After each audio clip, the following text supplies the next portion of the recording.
They said the Madran people were only legends, guardians who lived between day and night, moving through shadows as easily as wind moves through leaves. But everything changed the night 14-year-old Lyra discovered she wasn't just a normal girl living in the dusty outskirts of Madran Valley. It started when she caught her own shadow moving without her. At first, she thought she was dizzy, but then the shadow lifted its hand before she did, and pointed toward the dark forest everyone feared.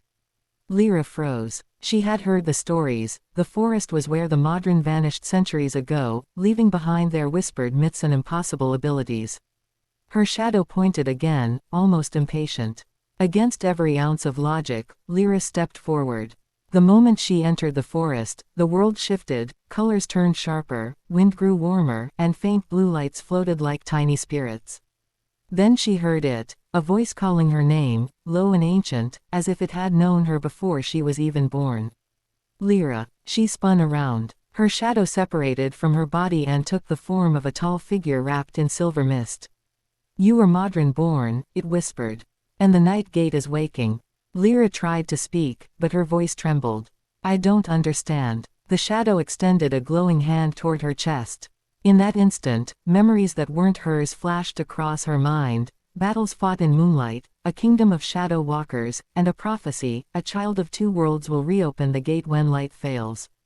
Before Lyra could breathe, the ground trembled. The trees bent away from a massive dark crack opening in the air, like the sky was tearing.